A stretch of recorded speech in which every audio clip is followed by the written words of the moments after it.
ஒன்றிய அரசு தொடர்பாக இப்ப ரயில்வே ஸ்டேஷன் தொடர்பாக ஒரு குற்றச்சாட்டு வைக்கிறார், ஒன்றிய பல்கலைக்கழகம் தொடர்பாக ஒரு குற்றச்சாட்டு வைக்கிறார். அதுவும் ஒழுங்கா தெரிஞ்சுக்கிட்டு வச்சிருக்கலாம். அப்போ ஒன்றிய அரசை நோக்கி அவரு நம்மளோட சேர்ந்துல பேசணும். எங்க பேசுறாரு? பாஜக தொடர்பான விஷயங்கள்ல அவர் எங்க வெளிப்படுறாரு? அப்ப அவருக்கு திமுகவை குறிவைப்பதற்கான அஜெண்டா யாராவது கொடுத்திருக்காங்களா? அதுதான் ஒரு வேலையா? ஒரு கட்சியை குறிவைப்பது என்பது ஒரு புதிய சக்தியின் வேலையா? எந்த காலத்திலும் தமிழ்நாட்டு அரசியல் நான் பார்த்தது இல்லையா? ஒரு புதிய வரவு என்றால் என்ன செய்வாங்க? இருக்கிற எல்லாரும் தப்பும்பாங்க. இந்த கட்சி தப்பு, இந்த கட்சி தப்பு, இவங்க செய்யல, அவங்க செய்யல, நான் செய்வேன் அப்படின்னு ஒரு புதிய சக்தி களத்துக்கு வரும். ஆனா இங்க எந்த கட்சியை பத்தியும் பேசுறது கிடையாது, பேச வேண்டியதை பேசுறது கிடையாது. தமிழ்நாடு இன்றைக்கு சந்தித்து வரக்கூடிய மிகப்பெரிய நெருக்கடியே ஒன்றிய பாஜகவால் வந்திருக்கிற நெருக்கடி தான். நம்முடைய மாநில உரிமை தொடர்பான விஷயங்கள்ல பாஜகவோட நிலைப்பாடு, ஒன்றிய அரசுடைய நிலைப்பாடு, கல்வி தொடர்பான விஷயத்துல ஒன்றிய அரசுடைய நிலைப்பாடு, நம்முடைய நிதி ஆதாரங்கள் விஷயத்துல ஒன்றிய அரசுடைய நிலைப்பாடு, நம்முடைய நதிநீர் பிரச்சனைகள்ல ஒன்றிய அரசுடைய நிலைப்பாடு, ஒவ்வொன்றையும் பாருங்க. எந்த பக்கம் திரும்பினாலும் நமக்கு முட்டுக்கட்டை போடுவதாகவும் நமக்கு முரண்பாடான கருத்தை கொண்டு வந்து நம் மீது திணிப்பதாகவும் இருப்பது யாரு? எந்த கட்சி, எந்த அரசு? அப்ப அந்த அரசை நோக்கி நீங்க என்ன உங்களுடைய வெளிப்பாடு இருக்கு? அப்ப வெளிப்பாடே இல்ல, மேம்போக்காக இருக்குது. இன்னைக்கு ஒன்றிய அளவுல ராகுல் காந்தி ஒரு மிக முக்கியமான பிரச்சனையை கையில் எடுத்து போராடிட்டு இருக்காரு, வாக்கு திருட்டு. அதை இந்த புதிய சக்தி விஜய் எந்த அளவுக்கு அட்ரஸ் பண்றாரு? அப்ப அந்த பக்கம் திரும்புறதே கிடையாது. சும்மா ஒரு தீர்மானத்தை போடுறது, அந்த தீர்மானத்தை கூட மாநாட்டில் வாசிக்கிறது கிடையாது. மறைமுகமா இவங்களே பூட்டி வச்சுக்கிட்டு பிரஸுக்கு ஒரு அறிக்கையை கொடுத்துட்டு போயிருவாங்க. மாநாட்டில் வச்சா மக்களுக்கு தெரிஞ்சிடும்ல. அப்ப மக்களுக்கு தெரிஞ்சிடவும் கூடாது, அந்த பிரச்சனை பேசுபொருளாகவும் ஆகிடக்கூடாது. ஆனா தீர்மானம் நாங்க நிறைவேற்றி இருக்கோம்னு சொல்றதுக்கு ஒரு சான்றுக்கு காட்டுறதுக்கு ஒரு பேப்பர் வேணும். இப்படிப்பட்ட ஒரு அரசியலை செய்து கொண்டிருக்கிறார். இந்த அரசியலை இங்க உட்கார்ந்துட்டு ஒப்பீனியன் மேக்கர்ஸ் உட்கார்ந்துட்டு ஆஹா ஓஹோ அவர் பேச்ச பாத்தீங்களா, ஃபயர் விட்டார் பாத்தீங்களா, அப்படி பாத்தீங்களா, இப்படி பாத்தீங்களா, என்ன ஃபயர் விட்டாரு? நான் கேட்கிற கேள்விக்கு பதில் சொல்லட்டும். நாகப்பட்டினம் தொடர்பா நேத்து அவர் பேசிட்டு போனதுல ஒரு கேள்விக்கு அவர் பதில் சொல்லட்டும். அப்ப அது எப்படி ஃபயர் விட்டது ஆகும்? இங்க என்னங்க எல்லாருமே இதா உட்கார்ந்துட்டு இருக்கமா?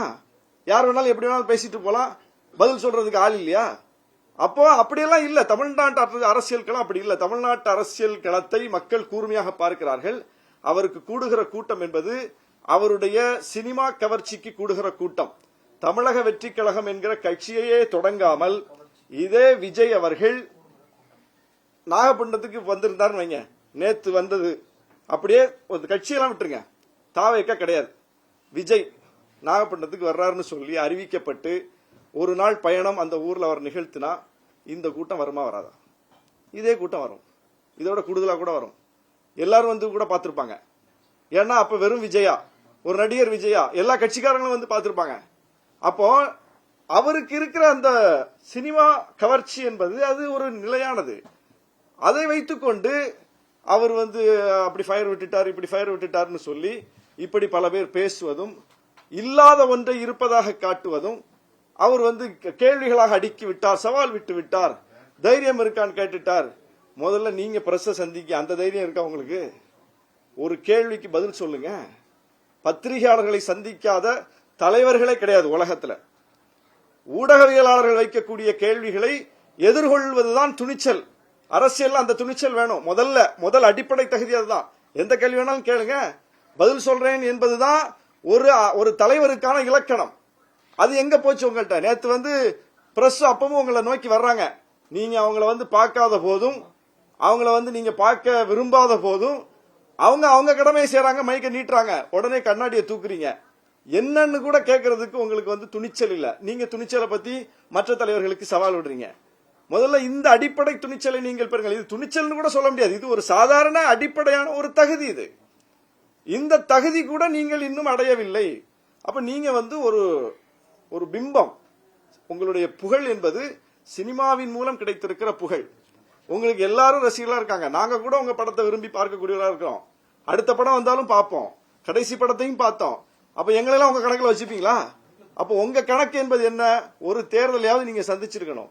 நீங்க கட்சி தொடங்கி 2 ஆண்டுகள்ல உங்களுடைய துணிச்சலை நிரூபிப்பதற்கு பல இடைத்தேர்தல்கள் வந்தது, போட்டியிடல. நீங்க நாடாளுமன்ற தேர்தல் வந்துச்சு, உங்களுடைய கொள்கை எதிரியை களத்துல சந்திச்சிருக்க முடியும், போட்டியிடல. நீங்க 26 தேர்தலுக்கு கூட இப்ப கடைசியா ஒரு படத்துக்கு 6 மாசம் கால் ஷீட் கொடுத்த மாதிரி இப்ப ஒரு 6 மாசம் கால் ஷீட் கொடுத்திருக்கீங்க.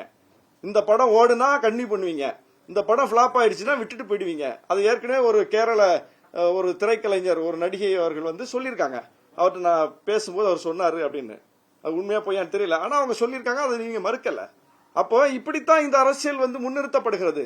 இது அவ்வளோ பெரிய ஒரு சுயம்புவாக களத்திலிருந்து வர்ற ஒரு லீடரோட ஒப்பிட்டு, எக்ஸ்டம்போரா பேசக்கூடிய லீடர்ஸோட ஒப்பிட்டு, எந்த கேள்வியை வைத்தாலும் பதில் சொல்லக்கூடிய லீடர்ஸோட ஒப்பிட்டு, ஃபயர் விட்டுட்டாரா அப்படி விட்டுட்டாருன்னு 10 பேர் ஏன் பேசுறீங்க? அப்போ இது ஒரு வேலை திட்டம் போல இருக்கு, புனைவா இருக்கு, ஒரு செயற்கையா இருக்கு.